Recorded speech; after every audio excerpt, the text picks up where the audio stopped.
एक कॉलोनी होती है और उसी कॉलोनी में कुछ लड़के क्रिकेट खेल रहे थे।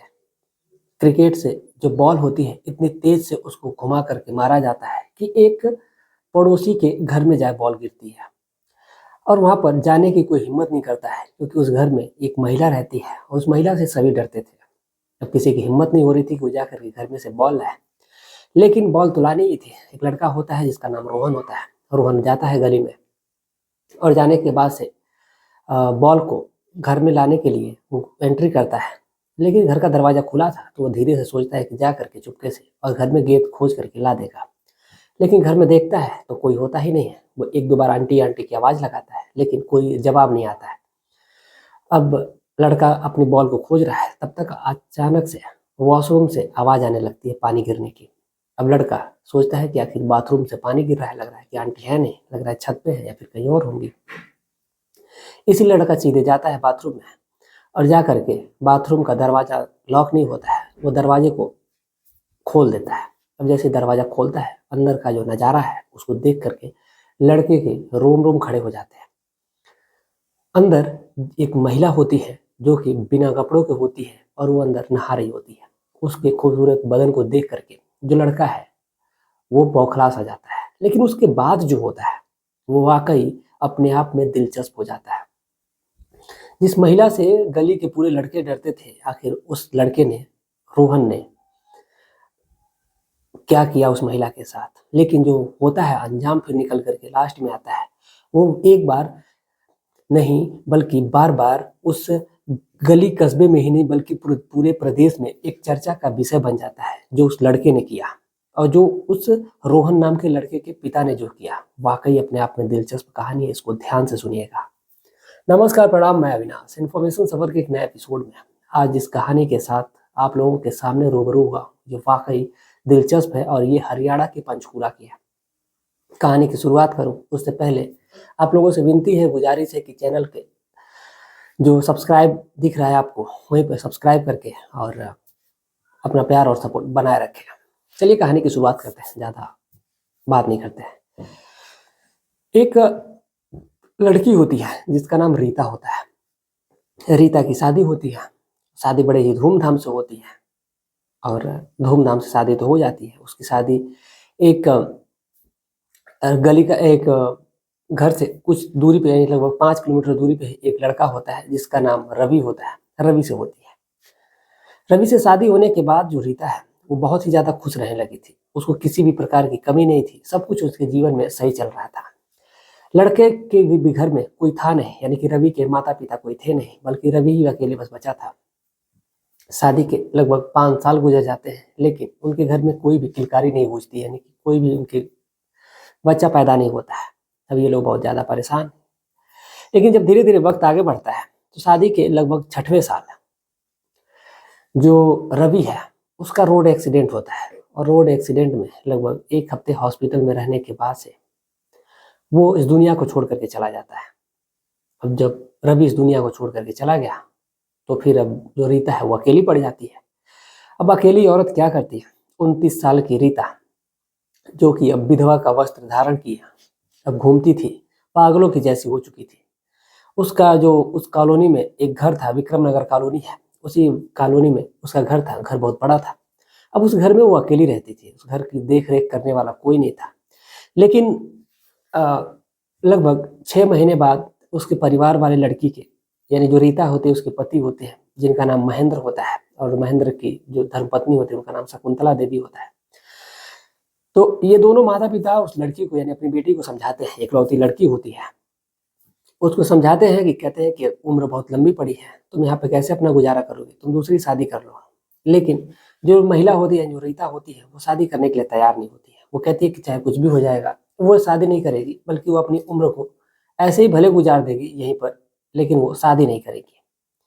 अब जब इस प्रकार की वो बातें करती है, तो माता-पिता भी, रिश्तेदार भी, सभी लोग समझाते-समझाते जब थक जाते हैं, 1 साल से दूसरा साल आ जाता है, लेकिन फिर भी कोई रिस्पॉन्स नहीं निकलता है। अब चूँकि अकेली औरत को सब परेशान करते हैं। रीता अकेली थी और उसके परिवार वाले उसको सहारा तो देते ही थे। कभी माँ आकर के रहती थी, तो कभी पिता भी आकर के 2-4 दिन रह जाया करते थे। लेकिन उतने से क्या होने वाला है। अब जिस गली में वो रहती थी, विक्रम नगर कॉलोनी में, उस गली में कुछ लखैरे लड़के होते हैं जो उस पे डोरे डालते हैं और उसको तंग करते थे, बहुत ज़्यादा परेशान करते थे। अब रीता को समझ नहीं आता कि आखिर वो करे तो क्या करे, अकेली औरत है, आखिर जाए तो जाए कहाँ। इसीलिए उसने पूरे जो घर को किराए पे चढ़ा दिया और किराए पे चढ़ा करके अपने दूसरे जो है एक जगह होती है, बगल की एक और कॉलोनी होती है, यानी कि उस कॉलोनी को छोड़ करके जो शहर जो जो कस्बा होता है उस कस्बे को छोड़ करके बल्कि दूसरे कस्बे में जा करके एक फ्लैट लेती है और उसी फ्लैट में वो रहने लगती है। ऊपर का फ्लैट होता है सेकंड फ्लोर का, वहीं पर वो रहने लगती है। रहना तो ठीक था, रहने के साथ साथ सब कुछ सही चल रहा था वहाँ पर। अपना घर किराए पे चढ़ा देती, उससे जो पैसा मिलता था उससे अपना गुजारा करती थी और अच्छा खासा पैसा मिलता था। यानी कि उसके घर में ऊपर 3 फ्लैट थे और नीचे भी 3 फ्लैट थे, जिसमें एक में तो वो रहती थी, लेकिन अब उसको भी अब किराए पे चढ़ा दी थी, यानी कि 6 फ्लैट। और कह लें कि मोटा-मोटी उसने 8,000 रुपए का एक फ्लैट दे रखा था, प्लस बिजली बिल थी। तो उसका लगभग मोटा-मोटी 50,000 के करीब इनकम हो जाती थी। सबसे बढ़िया उसका बिज़नेस था, यानी सोचिए कि जो गवर्नमेंट एम्प्लॉयी होगा, वो उतना कमा नहीं पाता होगा, जितना वो अकेले बैठ कर के शांति से कमा लेती थी, उसको किराया मिल जाया करता था। अब ऐसे ही वक़्त आगे बढ़ता है, वो अपना किराए के मकान में जाती थी, बस पैसा वसूल लेती थी, लेकर के चली आती थी। अब ऐसे ही वक़्त आगे बढ़ता है, फिर कुछ समय बीतता है और लेकिन जो महेंद्र हैं, महेंद्र अपनी बेटी को बार-बार समझाते हैं कि रीता बेटा शादी कर लो। अब जब बार-बार कोई समझाएगा तो फिर बात थोड़ी-सी बनेगी, तो रीता के दिमाग में ये बात अब आने लगी थी धीरे-धीरे। लेकिन वो कहती है ठीक है सोचेंगे अभी। अब किसी चीज़ की उसको कमी नहीं थी तो फिर क्या ही दिक्कत थी। गली में लड़के खेल रहे थे और उस महिला से सभी डरते थे, क्योंकि महिला कभी-कभार बच्चों को डाँट भी दिया करती थी। तो जब खेल रहे थे तो उसी दौरान गेंद, जब क्रिकेट खेलते हैं तो गेंद मारते हैं तो वो उसके कमरे में चली जाती है, उसके मतलब घर के अंदर चली जाती है जिस कमरे में वो रहती थी। अब जैसे जाती है तो अब किसी की हिम्मत नहीं होती कि जाए। तो उसी कॉलोनी का एक उसी जो घर था रीता का, जहाँ पे वो रहती थी किराए के मकान में, उसके जस्ट बगल में ही जो घर था, उसी में रहने वाला एक लड़का होता है जिसका नाम रोहन होता है। रोहन जिसकी उम्र यही कोई 22 साल के करीब थी। अब वो हिम्मत करता है और हिम्मत जुटा करके और सोचता है कि जा करके बॉल लाएगा और बॉल लेने के लिए चला भी जाता है। बॉल लेने के जब घर के अंदर घुसता है, दरवाज़ा खुला हुआ था और बाथरूम से पानी गिरने की आवाज़ आ रही थी, लेकिन जब वो आंटी आंटी बोलता है तो कोई बोलता ही नहीं है। अब लड़का सोचता है कि आखिर हो सकता है कि आंटी छत पे होंगी, इसीलिए वो घर के अंदर प्रवेश कर जाता है, बॉल को इधर-उधर खोजता है, क्योंकि बॉल जो है वो बालकनी से अंदर गई थी, लेकिन उसको कुछ पता चल नहीं रहा था। लेकिन वो सोचता है कि हो लग रहा है कि आंटी पानी चालू करके और भूल गई हैं वॉशरूम का, क्योंकि दरवाज़ा भी बाथरूम का खुला हुआ था। अब इसीलिए वो सीधे जाता है और बाथरूम का जो दरवाज़ा है उसको पूरा खोल देता है। अब जैसे ही दरवाज़ा पूरा खोलता है तो अंदर का जो मंज़र था, जो नज़ारा था, उसको देख कर के जो रोहन है वो देखता ही रह जाता है। वो बिल्कुल स्तब्ध हो जाता है। उस महिला के बदन को देख कर के, महिला पूरी तरीके से गोरी है, उसके एक-एक अंग को वो निहारता रह जाता है, देखता ही रह जाता है। उसके बड़े-बड़े वक्स तमाम चीज़ें जो देखने लायक होती हैं, उसको देख कर के वो दीवाना हो जाता है वहीं पे। कुछ बोल ही नहीं पाता है, उसके पास शब्द ही नहीं थे, वो चुपचाप खड़ा था वहीं पे, देख ही जा रहा था बस। जो रीता होती है, वो भी देख कर के उस लड़के को मुस्कुरा देती है, क्योंकि जो रोहन नाम का लड़का होता है, वो बेहद खूबसूरत होता है। तो अब इधर रीता जब मुस्कुराती है, तो लड़का भी मुस्कुरा देता है और फिर वो वहाँ से पूछती है कि क्या चाहिए? तो वो कहता है कि कुछ नहीं, मुझे बॉल चाहिए। तो वो कहती है कि ठीक है, तुम्हें अगर बॉल चाहिए, तो बॉल तो देखो नहीं है, लेकिन मेरी बॉल चाहे तो ले लो।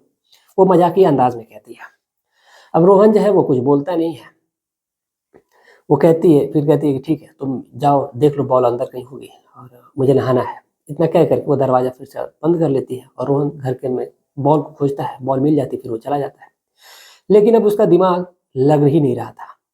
अब वो कुछ सोच ही नहीं पा रहा था, कुछ समझ ही नहीं पा रहा था, उसका खेल में ही भी नहीं मन लग रहा था। इसीलिए फिर से वो अब सोचता है कि आखिर करे तो क्या करे? शाम होती है, शाम को जो रीता होती है, वो रोहन को बुलाती है और कहती है बाज़ार से कुछ सब्जियाँ लेते आओ मेरे लिए। वो कहता है कि ठीक है और जाता है, वो सब्ज़ी लेकर के आता है, फिर वो खाना बनाती है और कहती है कि आज तुम यहीं पे खा लेना। उसके घरवालों से भी बोल देती है, यानी कि जो रोहन के पिता होते हैं रघुनाथ और जो रोहन की माँ होती है प्रतिमा, ये दोनों लोग बहुत ही अच्छे इंसान होते हैं, नेक-दिल इंसान होते हैं।